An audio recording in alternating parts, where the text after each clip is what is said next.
Em 1909, Freud, com 53 anos de idade, foi convidado para um importante evento na Clark University, no estado de Massachusetts, nos Estados Unidos. Essa universidade, na época, apesar de pequena e recente, já era bem prestigiada.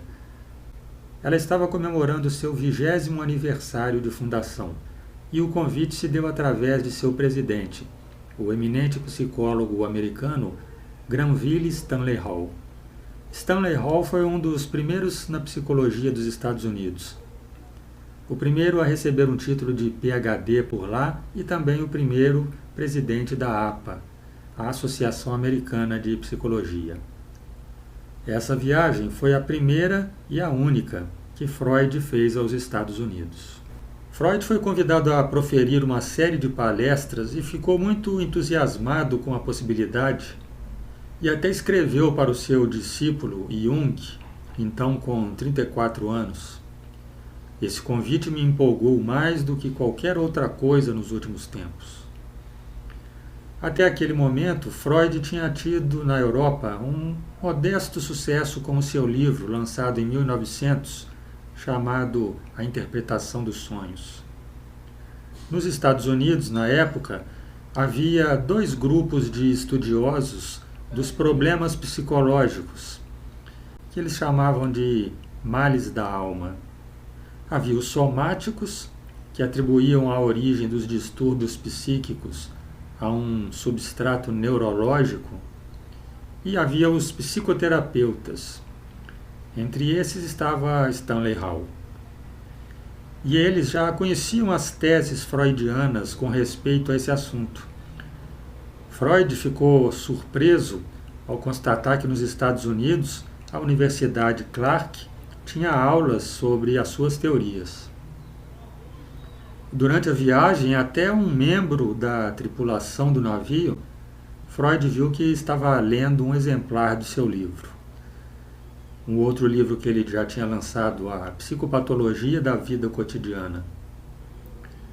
Ficou assim satisfeito em constatar que na América puritana talvez fosse possível haver discussões sobre comportamentos humanos impróprios para se conversar no dia a dia. Freud estava empolgado não só com a ideia de conhecer a América, mas também com a possibilidade de que a psicanálise pudesse ir além do meio vienense. Em janeiro, Freud escrevera a Ferenczi. Lá nos Estados Unidos, tão logo eles deparem com os fundamentos sexuais de nossa psicologia, seremos prontamente incluídos no índex. Consta que ao chegar a Nova York, em 29 de agosto, teria dito a Jung, que viajava com ele: se eles soubessem o que estamos lhes trazendo. Já outra versão diz que ele disse a Jung: eles não sabem que estamos trazendo a peste, referindo-se ao caráter subversivo do ensino da psicanálise naquela época, que ele, Freud, acreditava que iria revolucionar a América. Durante 5 dias seguintes, mostraram a Freud Nova York e os seus principais pontos turísticos. E Freud teve algumas experiências que lhe causaram incômodo e iam gerar um certo ressentimento contra os Estados Unidos, que ele carregaria pelo resto da vida. Ele teve problemas estomacais por causa da comida, não gostou da maneira informal com que foi tratado nos seus passeios turísticos por Nova York e pelas cataratas do Niágara. Não aprovou certos detalhes culturais norte-americanos, como os banheiros públicos precários. Ficou desagradado com o sistema educacional, onde meninas e meninos coexistiam igualmente nas salas de aula. Anos mais tarde, escreveu: as meninas se desenvolvem mais depressa que os meninos e se sentem superiores a eles em tudo, e perdem o respeito pelo sexo masculino. Além de Jung, Sándor Ferenczi e Ernest Jones acompanharam Freud nessa viagem. Ferenczi foi colaborador de Freud e fundador da Associação Internacional Psicanalítica. Jones foi biógrafo de Freud e introduziu a psicanálise na Grã-Bretanha. Freud realizou 5 conferências, as quais proferiu em alemão por falta de um domínio perfeito do inglês. As fez perante um público de cientistas variados, porque o evento não era apenas sobre psicologia. Estavam presentes, por exemplo, 2 prêmios Nobel. Ernest Rutherford, que havia ganhado o Prêmio Nobel de Química um ano antes, e Albert Michelson, que ganhara o Prêmio de Física 2 anos antes. Freud fez uma apresentação dos seus trabalhos clínicos e teóricos.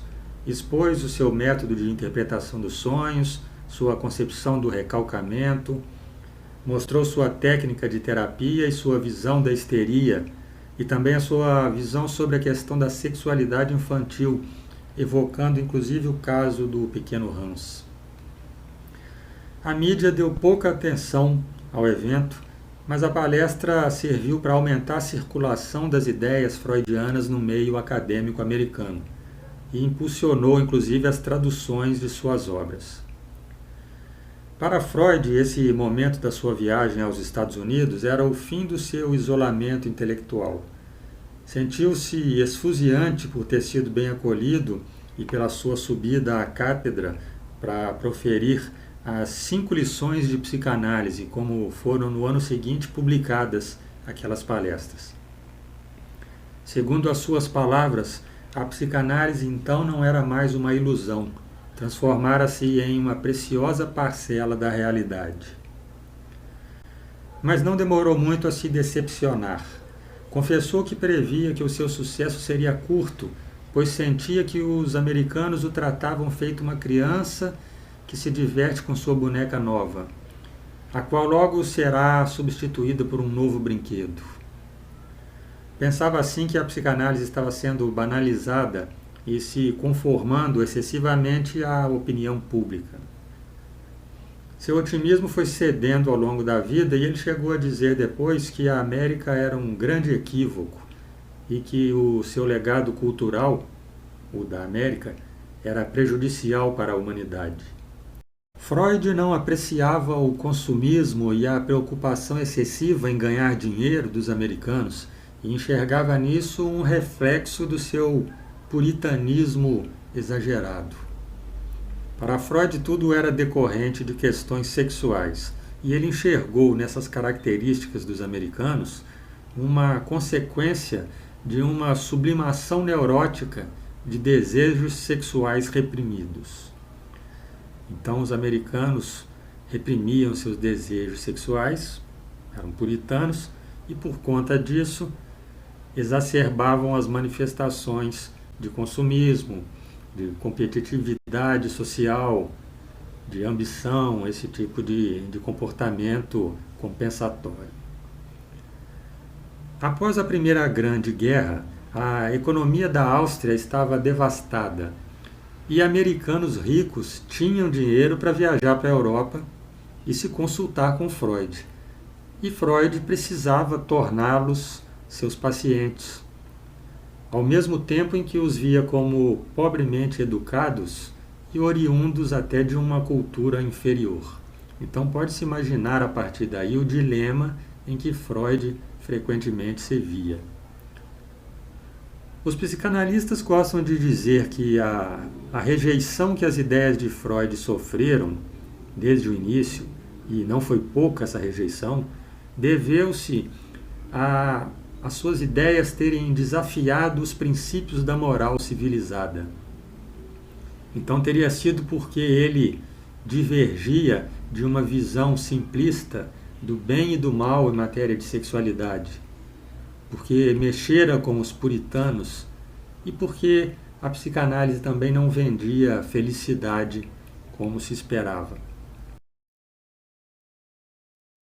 Talvez isso seja parte dos motivos, mas a verdade é que ele recebeu pesadas críticas desde o início, e críticas tarimbadas e categóricas de eminentes estudiosos, que consideraram que suas teorias eram super generalizadas e que ofereciam formulações exageradas. Por exemplo, Krafft-Ebing declarou que as teorias de Freud eram contos de fadas científicos e que ele projetava a sua própria personalidade nas suas teorias. William James se referiu à psicanálise como perigosa e descreveu Freud como um homem sem flexibilidade em suas ideias. Jaspers caracterizou as teorias de Freud como uma caricatura de filosofia e também como irresponsáveis, com toda a explicação apontando para a sexualidade. Hollingworth não acreditava no complexo de Édipo e afirmou que essas ideias eram criadas pelo psicanalista e não pelos pacientes.